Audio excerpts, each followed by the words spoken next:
اس video میں دیے گئے سوالات کے جوابات علامہ نفیس احمد صدیقی کی زیر نگرانی قرآن و حدیث اور مستند اسلامی کتب سے دیے گئے ہیں، لہذا اس چینل کو لائک، سبسکرائب اور شیئر کر کے ثوابی جاریہ حاصل کریں۔ سوال نمبر 1، آپ صلی اللہ علیہ وسلم جب علیل ہوئے تو اپنی جگہ کس کو نماز پڑھانے کا حکم دیا؟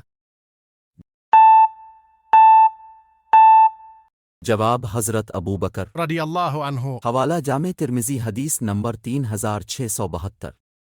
سوال نمبر 2، کیا حضرت جبرائیل علیہ السلام کبھی انسانی شکل میں بھی آپ صلی اللہ علیہ وسلم کے پاس تشریف لائے؟ جواب: جی ہاں۔ حوالہ مشکات شریف حدیث نمبر 2۔ سوال نمبر 3، فرض کے علاوہ نفل نماز، نفلی روزہ اور نفلی صدقہ کرنا کس حدیث سے ثابت ہے؟ جواب: صحیح بخاری حدیث نمبر 46 سے ثابت ہے۔ سوال نمبر 4، اگر کوئی کافر مسلمان ہو جائے تو کیا اس کے پہلے کیے ہوئے گناہ مٹا دیے جاتے ہیں؟ جواب: جی ہاں، اسلام لانے سے پہلے کے تمام گناہ مٹا دیے جاتے ہیں۔ حوالہ مشکات شریف حدیث نمبر 28۔ سوال نمبر 5، صدقہ کرنے کے کیا فائدے ہیں؟ جواب: صدقہ گناہوں کو ایسے مٹا دیتا ہے جیسے پانی آگ کو بجھا دیتا ہے۔ حوالہ مشکات شریف حدیث نمبر 29۔ سوال نمبر 6، آپ صلی اللہ علیہ وسلم نے کسے مومن کہا ہے؟ جواب: جس سے لوگ اپنی جانوں اور مالوں کے بارے میں بے خوف اور پرامن ہوں۔ حوالہ مشکات شریف حدیث نمبر 33۔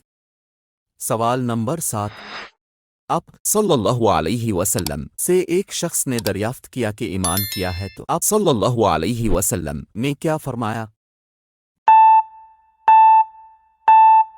جواب: آپ صلی اللہ علیہ وسلم نے فرمایا جب تیری نیکی خوش اور تیری برائی تجھے غمگین کر دے تو مومن ہے۔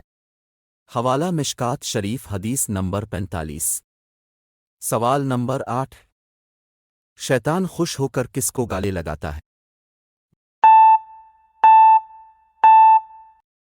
جواب: اپنے اس چیلے کو جو میاں بیوی میں جدائی کروا دے۔ حوالہ مشکات شریف حدیث نمبر 71۔ سوال نمبر 9، کتنے دن کے بعد روٹھے رہنا جائز نہیں؟